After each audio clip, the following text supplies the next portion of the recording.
तो दोस्तों, एक ऐसा रेलवे स्टेशन जो दिन भर यात्रियों से भरा रहता है, वही रात के समय एकदम वीरान और डरावना महसूस होता है। अंधेरे में सुनसान प्लेटफॉर्म, मध्यम रोशनी में चमकती पटरियां और दूर से आती ट्रेन की सीटी एक अजीब सा डरावना माहौल बना देती है।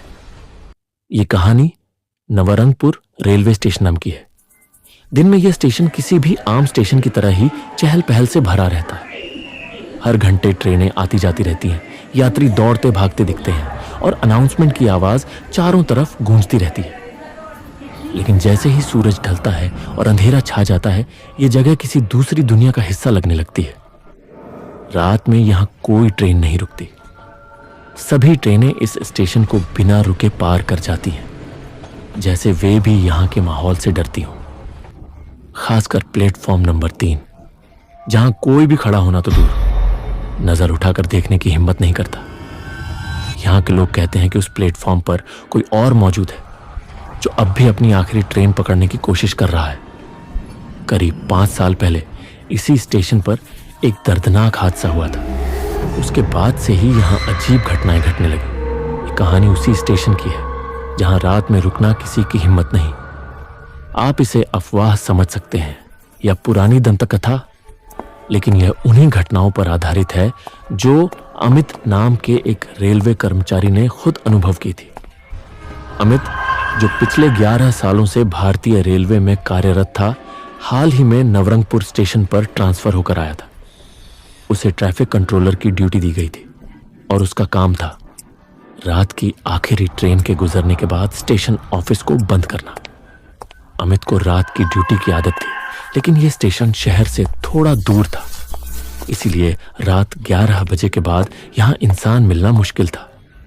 स्टेशन कर्मचारियों के बीच चर्चा थी कि आधी रात के बाद प्लेटफॉर्म नंबर 3 पर अजीब चीजें होती हैं।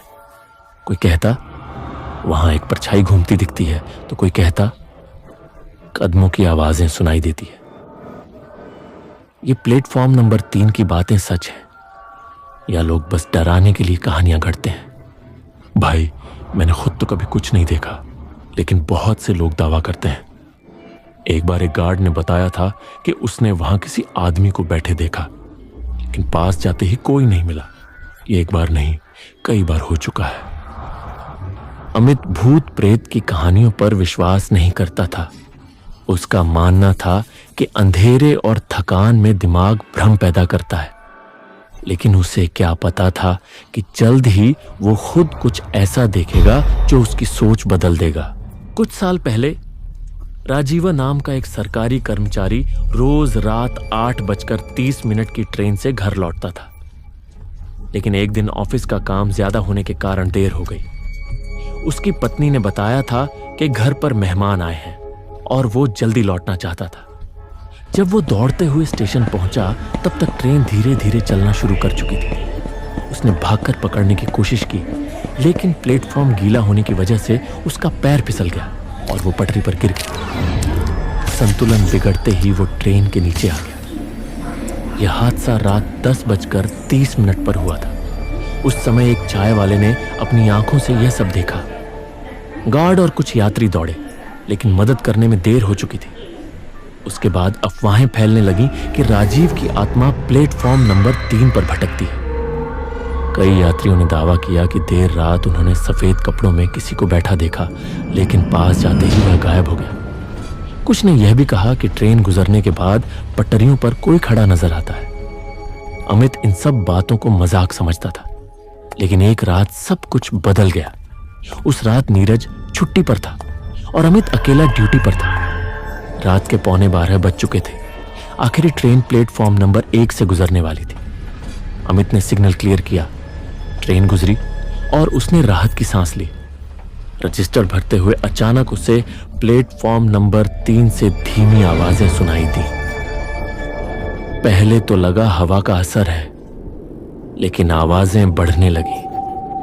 उसने सीसीटीवी देखा, स्टेशन सुनसान था, फिर भी ऐसा लगा जैसे कोई उसे देख रहा हो। लाइटें बंद करने निकला, तभी प्लेटफॉर्म नंबर 3 पर एक आकृति खड़ी दिखी। टॉर्च लेकर पास गया, लेकिन वहां कोई नहीं था। अचानक पीछे से कदमों की आवाज आई, लेकिन पलटने पर सन्नाटा था। उसका दिल तेजी से धड़कने लगा। वो भागकर स्टेशन मास्टर के केबिन में लौटा और दरवाजा बंद कर लिया। रात के 1 बज चुके थे। अब उसे यकीन हो गया था कि यह सब उसका भ्रम नहीं था। अगली शाम उसने नीरज को सब बताया। नीरज ने कहा, भाई मैंने भी सुना है लेकिन खुद कुछ नहीं देखा। लोग कहते हैं रात में प्लेटफॉर्म 3 से दूर रहो। अमित ने फिर स्टेशन के पास के दुकानदारों से पूछा। पास की चाय की दुकान चलाने वाले बुजुर्ग रामलाल ने कहा, बेटा मैंने राजीव को अपनी आंखों से ट्रेन पकड़ने की कोशिश करते देखा था। उसके बाद से कई लोग उसे रात में प्लेटफॉर्म पर खड़े देखते हैं। शायद वो अब भी आखिरी ट्रेन पकड़ना चाहता है। अमित डर के कारण बीमार पड़ गया और ड्यूटी पर नहीं आया। अगले दिन नीरज अकेले नाइट शिफ्ट पर था। रात 1 बजे प्लेटफॉर्म नंबर 3 से अजीब आवाजें आईं। उसने देखा दूर एक बेंच पर कोई बैठा है। उसने टॉर्च जलाई लेकिन वह आकृति गायब हो गई। डर कर नीरज भागा और अगली सुबह अमित के पास गया। भाई तू सही था, मैंने खुद देखा। दोनों को यकीन हो गया कि यह सब सच है, लेकिन स्टेशन मास्टर उनकी बातों को गंभीरता से नहीं लेता था।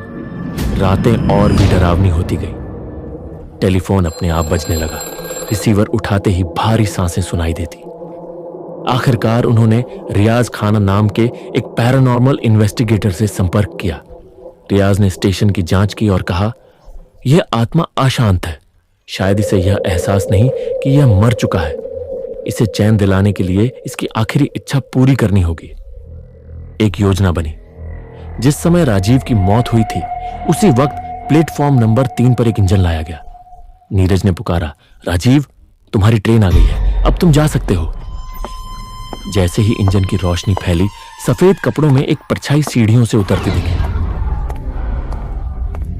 वह धीरे धीरे ट्रेन की ओर बढ़ी। एक पल रुकी, पीछे देखा जैसे धन्यवाद कह रही हो, और फिर ट्रेन में समा गई। इंजन की सीटी बजी और वह आगे बढ़ गया। उसके बाद प्लेटफॉर्म नंबर 3 पर कोई परछाई, कोई ठंडी हवा या अजीब आवाज नहीं रही।